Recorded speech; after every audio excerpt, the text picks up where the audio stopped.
पण तुम्हाला मजा सांगतो, जालन्याचं तुम्हाला एक उदाहरण देतो। जालनामध्ये महानगरपालिका क्षेत्रामध्ये देवमूर्ती, राममूर्ती, सिंधी, काळेगाव, रामनगर येथील शेतकरी मागच्या 70 दिवसांनी उपोषणाला बसलेले आहेत। पण यांना भाव आहे 10 लाख ते 25 लाख। जे जालन्याचं जे सिडकोचं ॲक्विजिशन 4 मुठभर लोकांची जमिनी खरेदी केलेल्या आहे, मुठभर। तर महानगरपालिका क्षेत्रातल्या शेतकऱ्याला भाव जातो 10 लाख रुपये, 12 लाख रुपये, 15 लाख रुपये। सभापती महोदय, सरकार आवाज ऐकत नाही।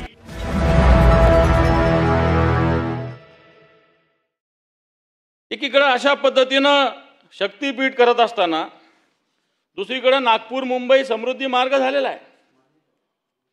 तशी स्थिती एक आहे, नांदेड जालना समृद्धी मार्ग ऑलरेडी नांदेड जालना मार्ग आहे। तसा जिंतूर पासून नांदेड पर्यंत रस्ता चांगला केला तरी हा महामार्ग चांगला होऊ शकतो। ऑलरेडी जालना जिंतूर पर्यंत रस्ता चांगला आहे, परंतु जिंतूर पासून नांदेड पर्यंत औंढा मार्ग रस्ता चांगला केला तरी या मार्गाची गरज नाही, परंतु सरकारने आता ॲक्विजिशन केलेलं आहे।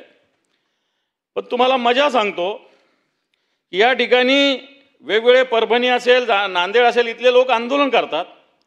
जालन्याचं तुम्हाला एक उदाहरण देतो। जालनामध्ये महानगरपालिका क्षेत्रामध्ये देवमूर्ती, राममूर्ती, सिंधी, काळेगाव, रामनगर येथील शेतकरी मागच्या 70 दिवसांनी उपोषणाला बसलेले आहेत। हे का बसलेले आहे? समृद्धी मार्गाला यांनी जमीन तर दिली, पण यांना भाव आहे 10 लाख ते 25 लाख। सभापती महोदय,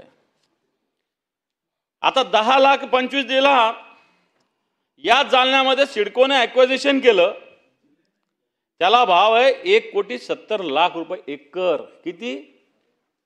इथून 2 किलोमीटर नांदेड महापालिका क्षेत्र सिडकोने ॲक्विजिशन केलं, 1 एकरला भाव आहे 1,70,00,000 रुपये। आणि या समृद्धी मार्गाला भाव आहे 10 लाख रुपये, 15 लाख रुपये। आता बघा सभापती महोदय, 2 किलोमीटरवरच्या शेतकऱ्यांना 1,70,00,000 रुपये सरकार भाव देतं आणि या शेतकऱ्यांना 10 ते 15 लाख रुपये भाव देतं। का? कारण ती जे जालन्याचं जे सिडकोचं ॲक्विजिशन 4 मुठभर लोकांची जमिनी खरेदी केलेल्या आहे, मुठभर 500-600 लोकांच्या जमिनी 30-35 कोटीत खरेदी केल्या। सरकारकडून 900 कोटी रुपये पदरात पाडून घेतले या लोकांनी। 5 जणांच्या नावावर सातबारे, फक्त 5 शेतकरी नाहीये ते, आणि त्यांना भाव जातो 1,70,00,000 रुपये। आणि 2 किलोमीटर महानगरपालिका क्षेत्रातल्या शेतकऱ्याला भाव जातो 10 लाख रुपये, 12 लाख रुपये, 15 लाख रुपये। सभापती महोदय, सरकार आवाज ऐकत नाही। 70 दिवसानं आज कोरड्या विहिरीमध्ये लोक बसलेले आहेत। आत्ताच्या घडीला जालन्यामध्ये कोरड्या विहिरीमध्ये जीव देण्यासाठी बसलेले, परंतु सरकार या शेतकऱ्यांचा टाहो ऐकत नाही। सभापती महोदय, आणि म्हणून सरकार पुरवणी मागण्या सादर करत असताना कोणावर खर्च करतंय, कोणासाठी राज्य आहे, हा एक प्रश्न महत्त्वाचा आहे सभापती महोदय।